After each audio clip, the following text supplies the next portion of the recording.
कहानी की शुरुआत में हम किसी आदमी को चलते हुए देखते हैं जिसका नाम कार्नेलियस होता है। इसके बाद वो एक रूम में जाता है जहाँ पर बहुत सी डेड बॉडीज पड़ी होती हैं। अब उसी में एक जेन नाम की लड़की की भी डेड बॉडी होती है, जिसे देखकर कार्नेलियस की नीयत बिगड़ जाती है, जिसके बाद वो उसके साथ रेप करने लगता है। अब इसी बीच वो अचानक से दर्द के कारण चिल्ला उठता है क्योंकि उसके बॉडी से ब्लड निकलने लगा था। अब हम एक घर को देखते हैं जिसमें एक लेडी कुछ पका रही होती है। दरअसल ये लेडी उस कार्नेलियस की वाइफ होती है। अब वो लेडी कार्नेलियस को बार बार भोजन करने के लिए बुला रही होती है, लेकिन कार्नेलियस अपने बेड पर पड़ा तड़प रहा होता है और धीरे धीरे उसकी बॉडी भी अजीब सी होने लगती है। इसके बाद वाइफ के बार बार बुलाने पर जब कार्नेलियस वहाँ नहीं आता तो उसकी वाइफ उसके रूम में जाती है, जहाँ पर वो देखती है कि कार्नेलियस अपने बेड पर पागलों की तरह पी कर रहा होता है। जब वो उसको रोकती है तो वो उसके ऊपर भी पी करने लगता है। तभी हम देखते हैं कि उसका फेस एक ज़ॉम्बी की तरह बदल चुका होता है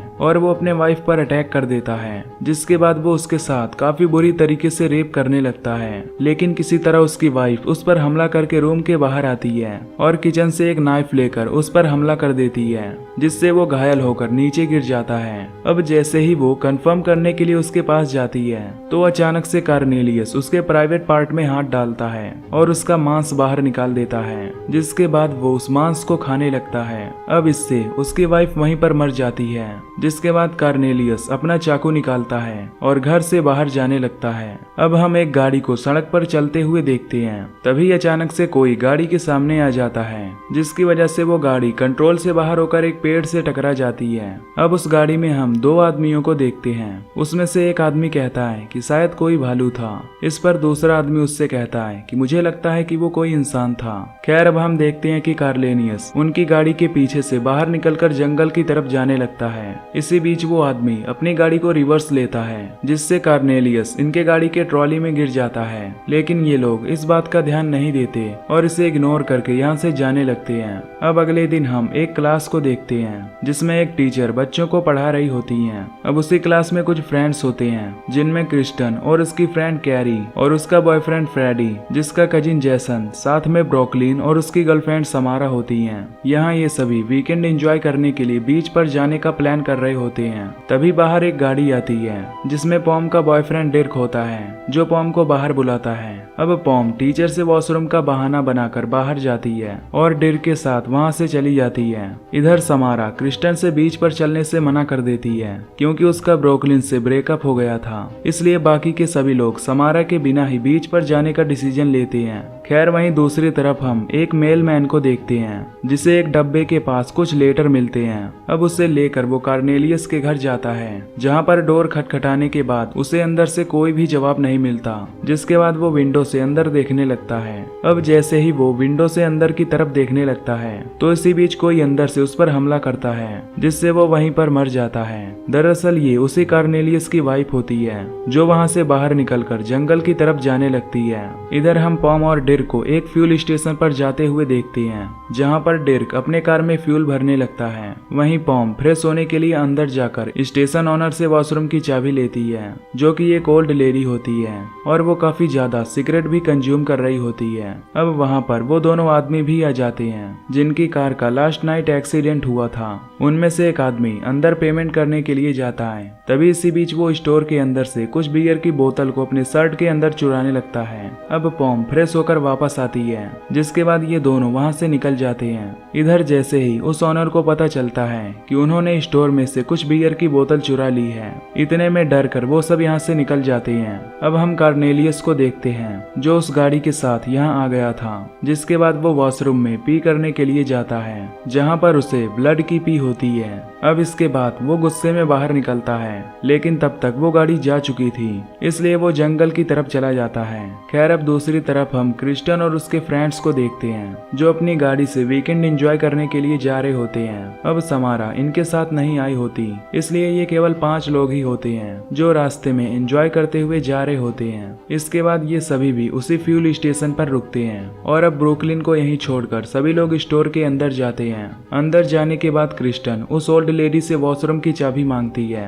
वो लेडी क्रिस्टन को देखकर काफी गुस्सा होती है और उससे कहती है कि तुम वॉशरूम के अंदर अपना पीरियड ब्लड मत फैला देना, क्योंकि इससे पहले जो लड़की यहाँ पर आई थी उसने पूरे वॉशरूम को गंदा कर दिया था। इसके बाद क्रिस्टन वॉशरूम में जाती है और देखती है कि वहाँ पर बहुत से ब्लड गिरे हुए थे। अब वो ना चाहते हुए भी उस गंदे जगह पर बैठकर फ्रेश होने लगती है। इधर पॉम फ्रेश होने के लिए कार से बाहर जाती है। तभी उसके फोन पर किसी का मैसेज आता है, जिसे देखने के लिए डेर्क उसके फोन को ओपन करके देखता है, जिसमें किसी के प्राइवेट पार्ट की इमेज होती है। ये देखकर डेर्क पॉम के ऊपर काफी गुस्सा होता है, लेकिन वो उसे कुछ भी नहीं बताता और यहाँ से आगे चल पड़ता है। तभी वहाँ पर कार्नेलियस आ जाता है, जो पॉम के पी को सूंघने लगता है। उधर क्रिस्टन और उसके फ्रेंड आगे का रास्ता तय करने लगते हैं। तभी कैरी को उल्टी आने लगती है, इसलिए फ्रेडी कार को रोक देता है, जिसके बाद ये दोनों उल्टी करते हैं। वहीं पर कार्नेलियस इन सबको छिपकर देख रहा होता है, पर ये लोग गाड़ी लेकर यहाँ से चले जाते हैं और वो कुछ भी नहीं कर पाता।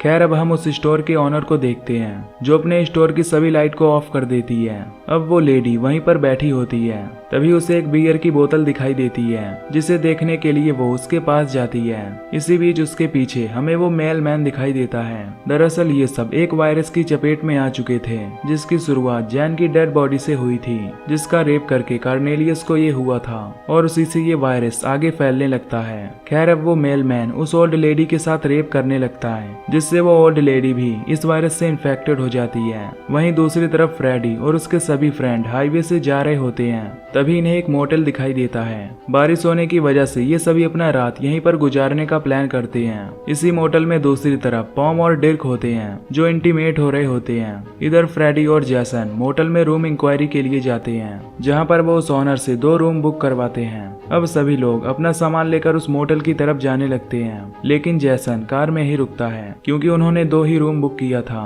अब फ्रेडी रूम में जाकर कैरी को इंटीमेट होने के लिए बोलता है। इस पर कैरी उसे ऐसा करने से मना कर देती है, क्योंकि उसकी तबीयत कुछ ठीक नहीं थी। इस पर फ्रेडी उस पर काफी गुस्सा होता है और उसे डांट कर बाहर चला जाता है। बाहर जाने के बाद फ्रेडी डस्टबिन के पास खड़ा होकर मास्टरबेशन करने लगता है। तभी कोई उसके फेस पर लाइट ऑन करता है। दरअसल ये उस मोटेल का ऑनर होता है, जो उससे पूछता है कि तुम यहाँ पर क्या कर रहे हो। इस पर फ्रेडी उससे कहता है कि मैं यहाँ पर कचरा फेंकने आया हूँ, जिसके बाद वो ऑनर यहाँ से चला जाता है। अब फ्रेडी कैरी पर काफी गुस्सा था, इसलिए वो तेजी के साथ मास्टरबेशन करने लगता है और अपना सिर उस डस्टबिन पर पटक देता है, जिससे वो बेहोश होकर वहीं पर गिर जाता है। इधर जैसन कार में बैठकर काफी बोर हो रहा था। तभी वो ओल्ड लेडी यहाँ पर आ जाती है, जो जैसन पर अटैक कर देती है, लेकिन किसी तरह वो उससे बचकर वहाँ से भागता हुआ खुद को एक रूम में बंद कर लेता है, जहाँ पर वो कैरी को इसके बारे में बताने लगता है। लेकिन वो देखता है कि कैरी काफी अजीब सा बिहेव कर रही होती है। दरअसल कैरी भी उस वायरस से इन्फेक्टेड हो चुकी थी,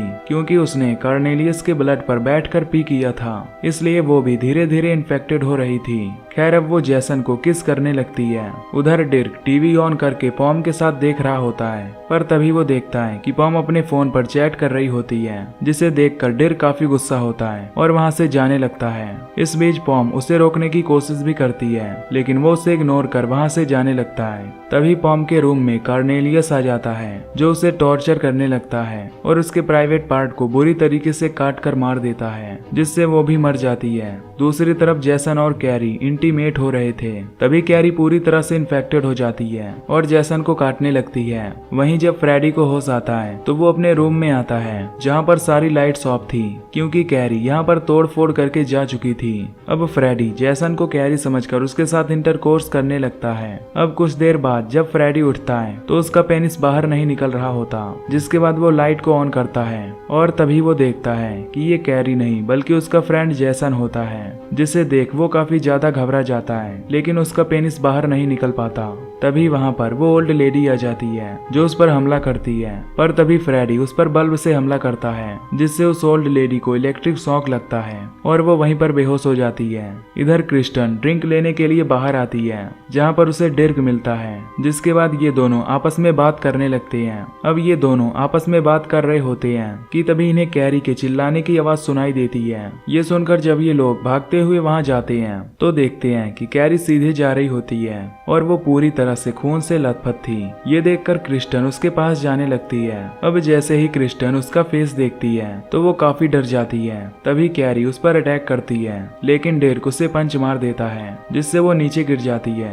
लेकिन तुरंत ही वो फिर से खड़ी हो जाती है, जिसे देखकर ये दोनों वहां से भागने लगते हैं। अब जैसे ही ये दोनों कार में बैठते हैं तभी कैरी भी इनके पीछे आ जाती है, जिससे डेर्क उसके सिर में गन से शूट कर देता है। अब ये दोनों यहाँ से निकलने वाले ही होते हैं। तभी कार्नेलियस यहाँ पर आकर डेर्क को कार से बाहर निकालता है और उस पर पी करने लगता है। इसी बीच क्रिस्टन उसे शूट कर देती है, जिससे वो डेर्क के ऊपर गिर जाता है। फिर डेर्क उसे साइड करके वहाँ से उठता है। अब क्रिस्टन पुलिस को कॉल करती है और उन्हें यहाँ पर हेल्प के लिए बुलाती है। इधर डेर्क अपने कार की चाबी ढूंढ रहा होता है, जो उसे कार के नीचे दिखाई देती है। इसके बाद वो चाबी को निकालने की कोशिश कर रहा होता है कि तभी कार्नेलियस उसे अपनी तरफ खींचने लगता है। ये देख क्रिस्टन उसकी हेल्प के लिए गन उठाती है, पर कैरी उसका हाथ पकड़ लेती है और उस पर हमला करने लगती है। इधर डेर्क कार्नेलियस के प्राइवेट पार्ट पर हमला करता है, जिससे कार्नेलियस नीचे गिर जाता है। इसके बाद वो कैरी को भी शूट कर देता है, लेकिन इनके ऊपर गन का कोई भी असर नहीं होता।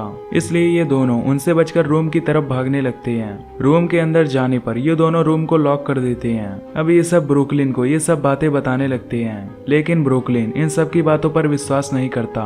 इसलिए डेर्क उसे खुद ही विंडो से बाहर देखने के लिए बोलता है। फिर जब वो विंडो से बाहर देखता है तो वो कैरी को देखकर काफी डर जाता है। वहीं दूसरी तरफ फ्रेडी अपने आप को बचाने के लिए जैसन से अलग कर रहा होता है। इसी समय यहाँ पर पुलिस ऑफिसर आ जाता है, जो उसका डोर खटखटाने लगता है, जिसकी आवाज सुन फ्रेडी किसी तरह जैसन के बेड पर लेटकर खुद को कंबल से ढक लेता है। अब जैसे ही पुलिस वाला अंदर आता है तो उसे वहाँ पर कुछ गंध आ रहा होता है। इस पर फ्रेडी उससे बताता है कि मैंने रूम की सफाई नहीं की थी, इसलिए यहाँ से गंध आ रही है। इसके बाद वो पुलिस वाला यहाँ से चला जाता है।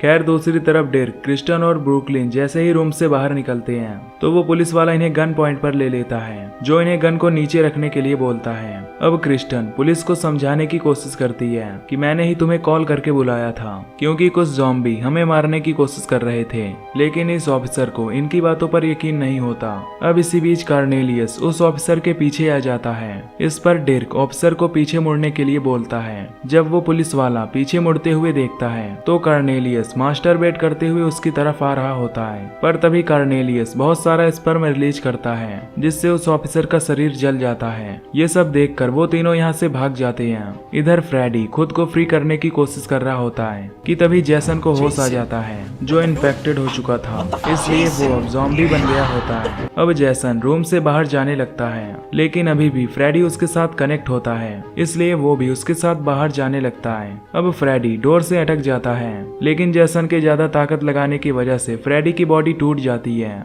और वो मर जाता है। उधर वो तीनों भागते हुए गाड़ी के पास पहुंचते हैं कि तभी वो ओल्ड लेडी गाड़ी के ऊपर चढ़ जाती है, जो ब्रुकलिन को अपने प्राइवेट पार्ट में टच करती है। तभी डेर्क उसे शूट कर देता है, जिससे ब्रुकलिन नीचे गिर जाता है और वो भी इन्फेक्टेड होकर ज़ॉम्बी बन जाता है। ये सब देखकर डेर्क क्रिस्टन को वहां से रूम में अंदर जाने के लिए बोलता है और खुद पॉम के रूम में जाता है। अब वो पॉम को मरा हुआ देखकर काफी दुखी होता है। इसी बीच उस पर पीछे से कैरी अटैक कर देती है, लेकिन वो उसे बार बार पीटने लगता है, जिससे वो घायल हो जाती है। जिसके बाद वो थक जाता है, जिसकी वजह से वो वहीं पर बैठ जाता है। तभी कैरी अपने प्राइवेट पार्ट से एक एलियन हैंड निकालती है, जो डेर्क के गले में लपेटकर उसे अपनी तरफ खींच रही होती है। इसी बीच डेर्क उसे दांत से काटकर तोड़ देता है और फ्री होकर उसे शूट कर देता है। इधर क्रिस्टन भागते हुए जा रही होती है कि तभी उसके सामने वो मेल मैन आ जाता है, जो उस पर अपने पेनिस से अटैक कर रहा होता है। पर तभी वो ऑनर उसके सिर पर हमला कर उसे बेहोश कर देता है। इस पर क्रिस्टन उस ऑनर को थैंक्स बोलती है,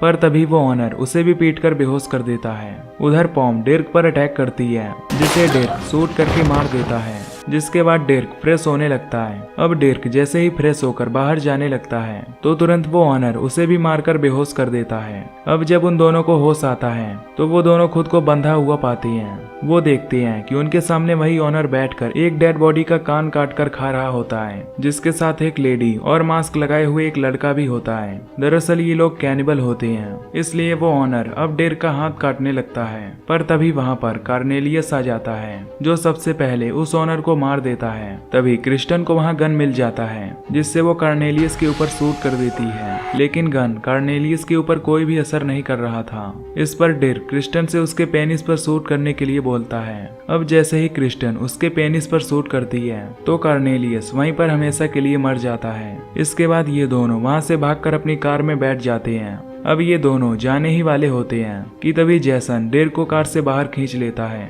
और उसे बाहर खींचकर मारने लगता है, लेकिन डिर्क उसे एक डंडे से पीटकर घायल कर देता है। वहीं पर वो ओल्ड लेडी क्रिस्टन को मारने लगती है। तभी क्रिस्टन उसके प्राइवेट पार्ट में हाथ डालकर उससे मार देती है। अब इन दोनों को मारने के बाद क्रिस्टन और डिर्क दोनों वहाँ से गाड़ी लेकर निकल जाते हैं। खैर अब अगले सीन में हम उस गाड़ी को एक सुनसान जगह में खड़ी देखते हैं जिसके अंदर क्रिस्टन अकेली ही बैठी होती है और बाहर डिर्क खड़ा होता है, जिसे देखकर क्रिस्टन उसके पास जाती है और दोनों एक दूसरे को किस करने लगते हैं। इसी बीच डिर्क देखता है कि क्रिस्टन भी उस वायरस से इन्फेक्टेड हो गई है, इसलिए वो उससे दूर चला जाता है। पर तभी एक गाड़ी उसे हिट कर देती है। इस गाड़ी में हम उन दोनों आदमियों को देखते हैं जिसकी गाड़ी के पीछे कार्नेलियस उस फ्यूल टैंक तक गया हुआ था। वो दोनों डिर्क को बताते हैं कि ये वायरस पूरी जगह फैल चुका है, इसलिए सभी लोग धीरे धीरे ज़ॉम्बी बनने लगे हैं। ये बात सुनकर डिर्क वहाँ से जाने लगता है। इस पर ये दोनों उससे पूछते हैं कि तुम कहाँ पर जा रहे हो। डिर्क उन्हें बताता है कि मैं अपनी फैमिली के पास जा रहा हूँ।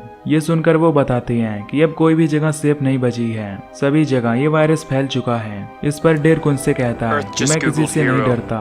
तभी एक ट्रक उसे हिट कर देती है जिससे वो भी मर जाता है और इसी के साथ ये मूवी यहीं पर खत्म हो जाती है। तो अगर आपको ये एक्सप्लेनेशन पसंद आई हो तो वीडियो को लाइक और चैनल को सब्सक्राइब जरूर कर देना। बाकी मैं मिलूंगा आपसे अगली वीडियो में। Till then take care, love you, bye bye.